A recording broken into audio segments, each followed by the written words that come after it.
My name is Kate Wilder. I've got a master's in criminal psychology. I'm an investigative journalist and hope to make a difference. Hey, we're here with Jessie Buckley to talk about Supermassive's brand new game in the Dark Pictures Anthology, The Devil in Me. So let's start at the beginning. Tell us a bit about the character that you play. I play a character called Kate Wilder, who is a presenter who's part of this documentary team who are doing a show about the serial killer H.H. Holmes. America's first serial killer confessed to 27 murders. The number grew significantly. Nearly 200 lives. I'm a serial killer documentary watcher. Is that your jam too? Yeah, I'll watch a serial killer documentary. Right? It's really relaxing. Like, okay, cool, yeah, I can it's chill kind out. of fascinating why we're all addicted to kind of those stories. We need a plan.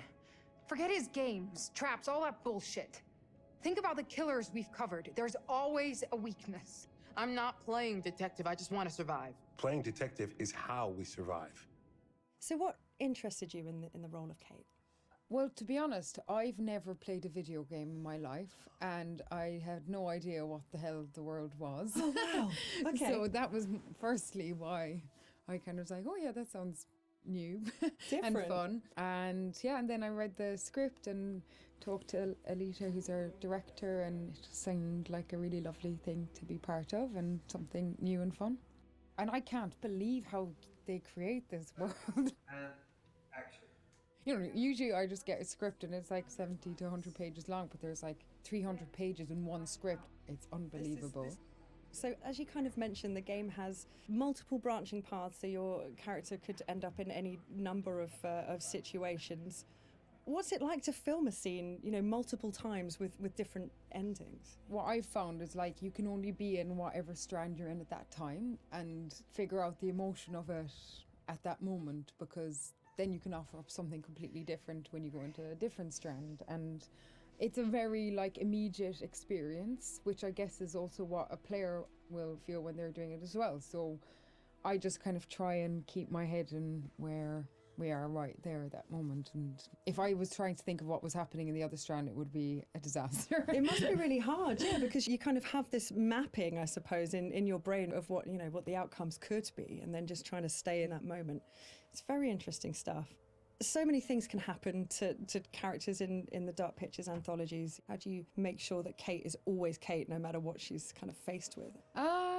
Well, I guess before we started, we did a big read-through with everybody, so it was good to kind of get a handle on who she is in the context of the environment she's in, but also the relationships that are in the world as well. It just kind of reveals itself from the script, and I just kind of let her run free and see what That's so cool, happens though. to her. Yeah, I don't think anybody has continuity in themselves. I don't anyway. It must be very difficult. Yeah, really difficult. And that's it. I guess it's quite good fun to then go, okay, let's go with this and see where we end up. Well, I think also Kate lives on the knife edge of she has a genuine obsession and curiosity about serial killers. So there's part of her that's kind of running towards it and part of her that's running away from it, and all of them have come to be curious about H.H. Holmes, but also with that, you're kind of living a real life horror as you're going into this world. So, come on, Charlie. What do we know about this guy?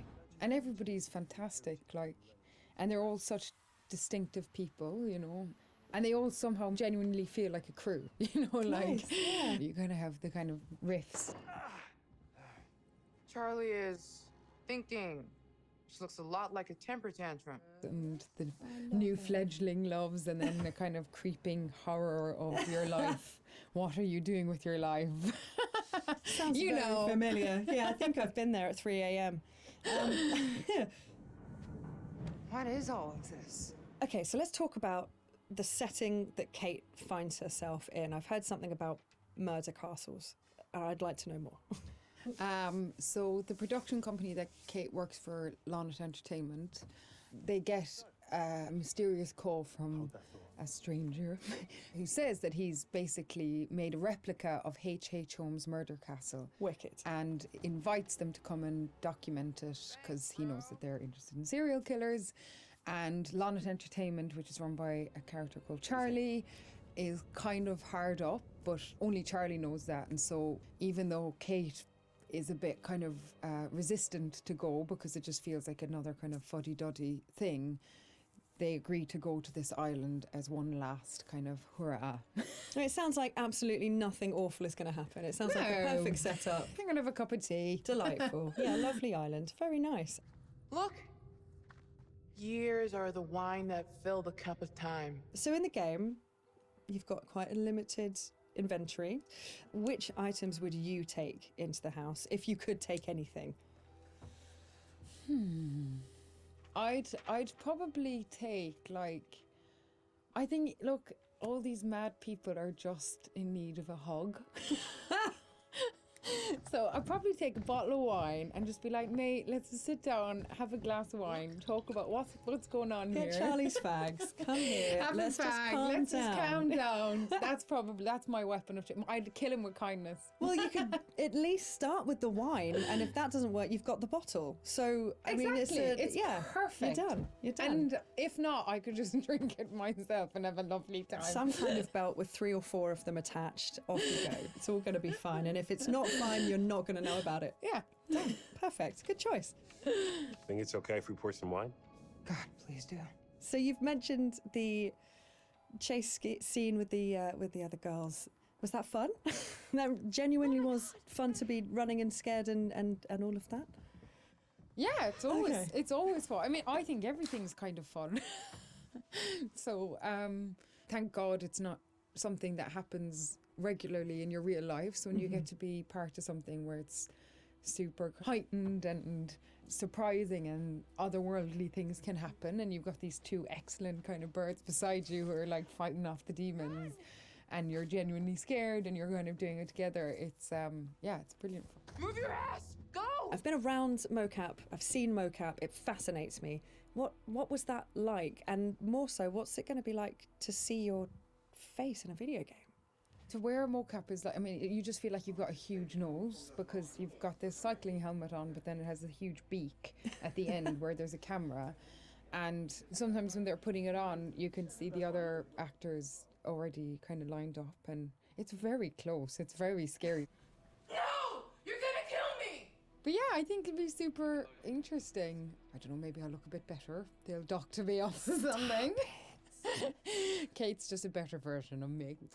Yeah, it'll be really interesting. It's going to be very cool. As far as, let's say, traditional acting versus video game acting, what were the differences? Was there a huge kind of difference between the two? I'd say the main difference is just the speed at which you work when you're making a video game. You still have the same intention, and narratively it's the same kind of experience because you're creating characters together and you're creating a world together, and our wonderful director is like interacting with us as a film director would. And also you're on a stage where there's little square boxes and there isn't a costume, you know, that's something that's added later, and all that's being caught is the emotions on your face. It must be quite intense when it's just focusing on your face. That must be a real, like, I don't know, like intense experience. Although, to be honest, like the scripts they're really good, and so I don't really try and think about that too much, whatever the situation. I think if I did think about it, it would be an awful disaster. Yeah, may change the situation entirely. You just kind of listen to everybody else that's there and get on with it. We need a plan. Forget his games, traps, all that bullshit. Think about the killers we've covered. There's always a weakness. Are you suggesting we invite him to tea and psychoanalyze? I'm suggesting we use our heads. We play his games, we'll lose. It's our best shot.